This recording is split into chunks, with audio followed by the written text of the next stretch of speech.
Dalam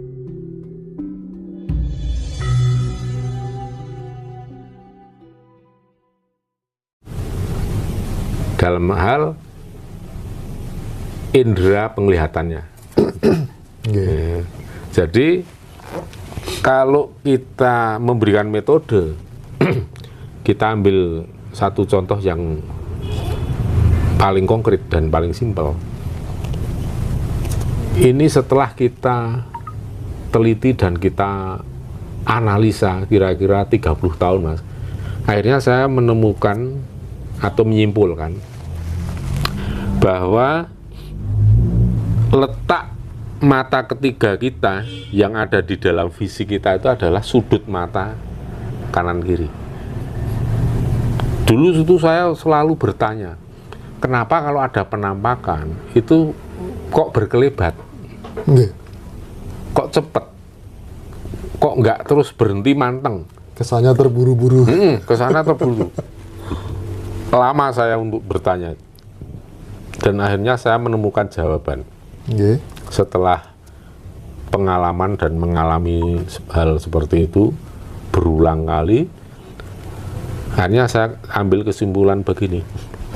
Jadi objek gaib itu akan tampak pada saat sudut mata kita yang melihat. Kalau di tengah ini kan fokus ini sifatnya fisik. Penglihatan fisik ini fokus di tengah. Nah, kita ngelihat misalnya nih Mas, kita ngelihat korek. Kita fokus ya, pakai fokus mata. Tapi yang samping korek ini kan tetap kelihatan Mas, ada apa. Nah, ini sebenarnya ini porsinya si mata ketiga, sudut mata kita. Ini kan samar, tidak fokus tapi kelihatan. Iya, blur gitu ya. Ya, inilah yang bisa menembus dimensi metafisik. Nah, sekarang kita mau membiasakan fokus, berlatih untuk juga melihat di bagian yang blur tadi nih. Kalau kita udah makin terbiasa kanan kiri fokus ini, maka nanti akan lama-lama akan makin jelas. Nah, kalau di dalam ilmu Jawa, terus dalam tradisi Jawa dengan tulisan Hono Coroko, itu kan hurufnya lebar dan terdiri dari rangkaian-rangkaian. Otomatis orang ketika melihat satu huruf itu kan fokusnya tidak bisa kayak huruf alfabet yang Latin A, B, C, D itu kan satu. Melihatnya satu. Tapi kalau huruf Jawa kan yang dilihat dengan pasangannya, pangkonnya apa, wulu pepet terus kemudian di bawah huruf berikutnya itu ada huruf mati apa, itu sudah dibaca dulu. Jadi sifatnya prediktif. Ini kan harus kebaca semua, makanya yang menjadi fokus itu kan luas. Ini yang akan membalancing otak kanan kiri. Nah, kalau mau belajar lebih peka secara batin, cobalah juga belajar ini, membaca huruf Jawa. Kalau bisa membaca huruf Jawa lebih cepat, ya, itu nanti akan makin peka kok. Karena antara otak kanan dan kiri akan imbang, dan antara otak dan kanan kiri itu kan ada pemilahnya di tengah, itu namanya limbik. Limbik section. Jadi ada celah limbik. Kalau celah limbik itu bisa mengkoneksi, mentransformasi data-data yang dilihat itu akan lebih cermat. Maka akan terjadi balancing, keseimbangan otak kanan dan kiri. Apakah sekarang pertanyaan begini, apakah ini memang adanya manusia itu seperti ini sejak lahir atau bukan? Ya, kalau saya katakan semua manusia waktu masih bayi sejak lahir, otak kanan kiri itu masih balance. Limbic sectionnya itu masih rapat dan terkoneksi. Tapi ketika beranjak dewasa, akhirnya apa? Dirusak oleh sistem pendidikan, ya. Atau dirusak oleh kebiasaan atau custom di masyarakat, lebih banyak menggunakan otak kanan apa kiri. Oh gitu. Di sekolah-sekolah yang formal juga lebih banyak menggunakan otak kiri. Ada pelajaran eksakta, itu jelas otak kirinya yang main. Tapi pelajaran tentang olah rasa itu kan harusnya otak kanan. Nah sekarang pelajaran olah rasanya apa? Nggak ada. Maka yang berkembang pesat itu otak kiri.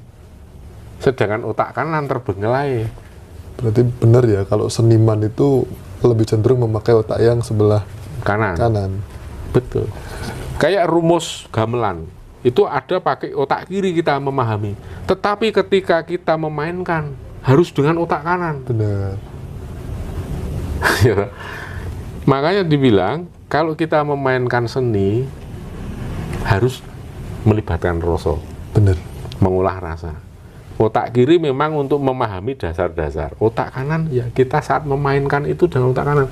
Makanya ketika kita menjadi expert memainkan benda-benda seni, di situ kita sudah menggunakan otak kanan. Jadi nggak ada mikir lagi. Notasinya apa ya? Enggak. Kita begitu main itu nggak melihat.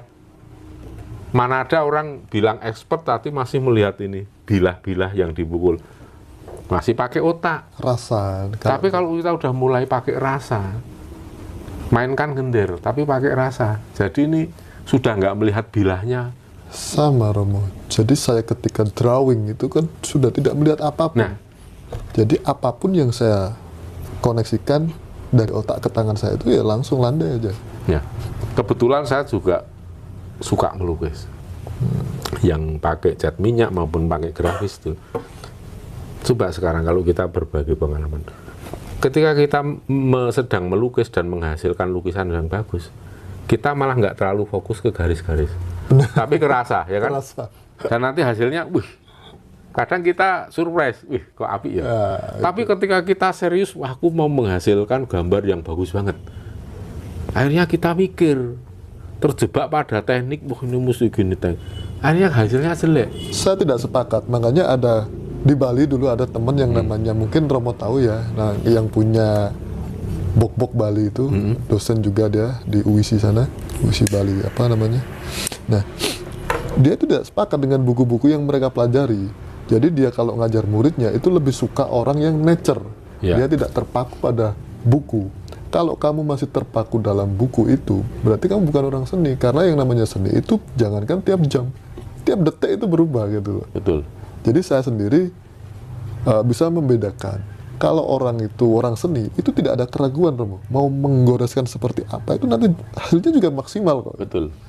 Itu saya rasakan. Betul, betul. Kalau orang ragu itu biasanya gini, takut sekali dengan garis ini nanti terputus atau apa. Kalau orang seni itu mempunyai keyakinan sepenuhnya. Apapun yang kita tarik menjadi goresan itu adalah jadi. Itu gores rasa. Ya kan? Nggih. Makanya kalau ilmu Jawa itu sebenarnya kelebihannya di sini, Mas. Selalu mengolah rasa. Orang Jawa kalau udah ngolah rasa itu urung dadi wong Jawa tenan. Gitu ya.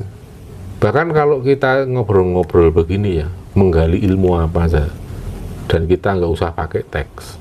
Saya kalau pakai teks malah ambiar, Mas.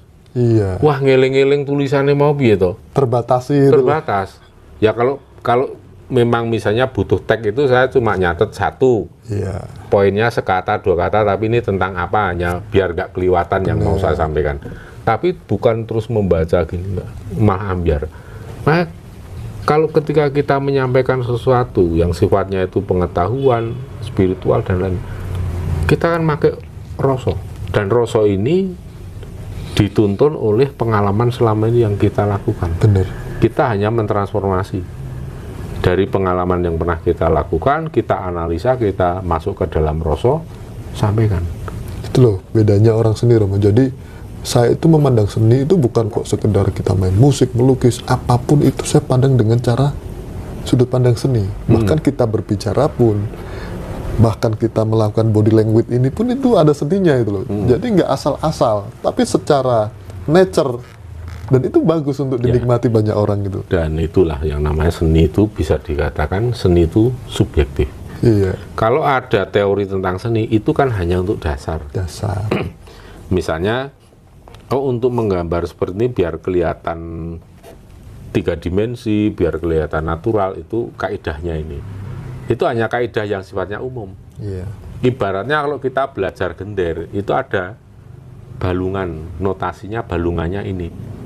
Tetapi nanti untuk memainkan gaya dan melodi itu kan rasa. Makanya gender ini ada yang level 1 tutuan, yang level 1 itu sederhana. Tapi kalau sudah level 2 itu ya, yang balungan utama itu yang kayak saron itu. Itu saron itu kan memukul sesuai dengan angka. Misalnya jiro lu mo, itu ya sudah itu aja yang dipukul.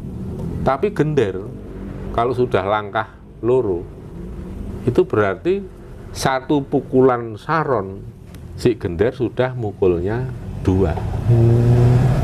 Level berikutnya mukulnya 4 sampai 8 sampai 16. Jadi satu notasi kalau balungan dalam hal ini saron satu notasi, tapi kalau gender dalam satu notasi mukulnya bisa 8. Tapi ada lagi gender penerus, satu tutuan, satu notasi, si gender penerus sudah mendapatkan 32 tutuan. Berarti kan cepet banget gender penerus itu gini. Nah,